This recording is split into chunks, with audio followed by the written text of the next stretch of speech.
Many people will adopt kittens without realizing the time and effort that goes into raising one. I'm Amalia, and this is my journey with adopting and raising a kitten. When searching for a topic to research and to base my personal project around, I decided to go with one of my biggest passions, cats. More specifically, cat behavior and what shapes it. Even though cats are seen as calm and laid back, kittens can be energetic and chaotic. Many people will get a kitten expecting them to be easygoing and are taken aback by the crazy energy that they can bring. A few years ago, I adopted a 3-year-old cat that had been rehome to us. Ever since I was a young girl, I had wanted to adopt my own kitten from a shelter and raise it myself. This was a topic that had been brought up in my family before, but this project had gotten me thinking about kittens and how often they get rehomed.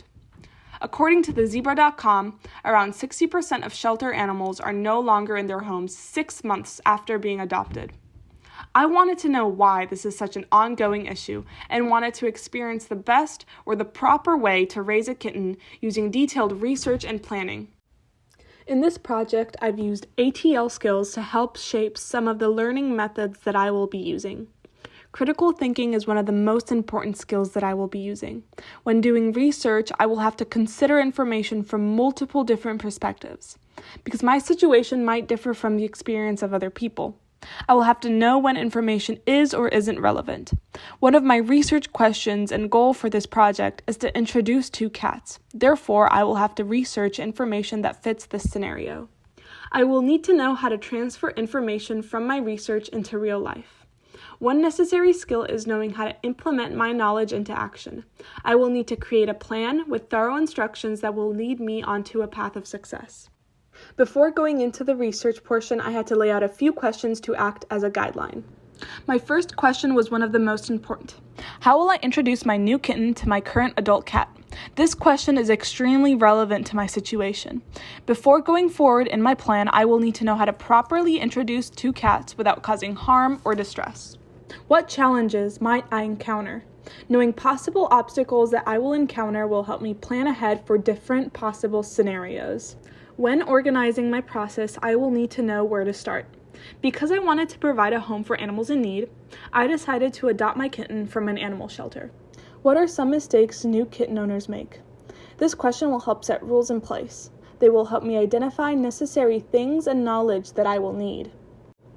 To help me keep up with my research, I wrote out a plan or a checklist. This way I won't fall behind with my animal. Step number 1. Look online at cats and research animal shelters. I looked at multiple websites. One of my favorites was Pet Finder. It includes multiple different animals from multiple different shelters. I also did some of my own research and found a shelter by the name of Friends for Life. Step 2. After visiting a few different animal shelters and not having much luck with kittens, we found a 3-month-old kitten at Friends for Life animal shelter. Friends for Life gives the option for a 7-day sleepover. This way, adoptees won't have to immediately commit to adopting the animal. Before bringing home our new cat, we had to prepare our home, buy supplies, and kitten-proof our cat room. I stopped by Petco to buy necessary supplies like litter boxes, cat food, toys, and water dishes. Now we brought home our new kitten for a 7-day sleepover. We let him explore the kitten room at his own pace and adjust to the new environment. We spent a few days playing and getting him comfortable with us before beginning his introduction to our new cat. Introducing 2 of our cats would be a difficult task, as my current cat, Millie, has shown to be not the biggest fan of other cats. To prevent my cats from hating each other forever, hurting each other, and becoming aggressive, I researched proper ways of introduction and created a plan for me to follow. Make sure both cats are healthy and up to date on vaccinations. This will ensure that cats will not get each other sick or pass along diseases. Luckily, Millie was up to date on all her vaccinations, and Dante had gotten all his shots at the animal shelter. Step 2. Create a separate room for our kitten. Check. I started off with short interactions, using treats and toys to get them comfortable with each other. I let each cat explore the other's housing area. While hissing and some displays of aggression are normal, I tried to prevent these behaviors from escalating by providing a sort of distraction. There were many times where Millie would hiss and swat when Dante got too close. If I was providing treats, I would use those as a distraction. Sometimes I would get involved myself and separate them using my hand. Going back to my other plan, the next step was to take Dante for a vet visit. This way he could get caught up on all his shots and finally get neutered. Neutering is important. It prevents territorial behavioral issues and can reduce the chances of getting certain health issues. Now, going back to my introduction plan, as the cats got more comfortable with each other, we started seeing some improvements in their relationship. They started laying with each other, sleeping together, playing together, and can finally be in the same room without fighting, hissing, and tearing each other apart. Now, while yes, Millie and Dante were making progress, there were still some moments of, frustration. Dante is in his teenager phase, meaning that he had a lot of more energy than Millie could handle. This leads me back to my original plan. Step 8. Dante had started to develop a few quirks over time. I noticed he had developed a craving for carbs. If my family left out any type of bread, we would find it half eaten and chewed. He also developed a bad habit where he would climb in our flower pots and rip up our houseplants. We dealt with these issues by putting away all of our bread and covering the soil in our plant pots with aluminum foil. Now it's time to reflect. If I were to give my advice to anyone, I would say, don't rush things. Take your time.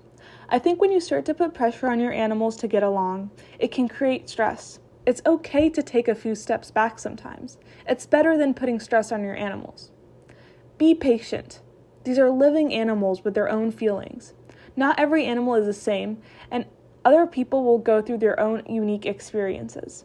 Being patient will help your animals have a more enjoyable experience. Not everything you see online will work. One way I attempted to prevent Dante from jumping on countertops to eat our bread was to buy an automatic compressed air can.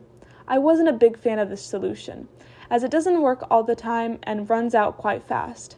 I found out that just putting the bread away was a lot simpler and easier and worked a lot better. Not everything went my way though. I wish I had taken more time to slowly introduce the cats together. Because of the due date of the project, I feel as if I might have rushed through a little bit too fast. I wish I had spent more time playing with Dante. Playing with your cat is a good way to get rid of energy in a controlled manner. This could have helped prevent some of the behavioral issues that he was exhibiting. Despite all of this though, my plans ended up working out. Both of my cats are now able to be housed together. It has been over 6 months since we adopted Dante, and we do not ever plan on returning him. Kittens can be rambunctious, and if proper steps are not taken to raise them, they can develop problematic behavioral issues that can lead to them being returned or abandoned. Before adopting a kitten, people should be prepared to deal with their personalities.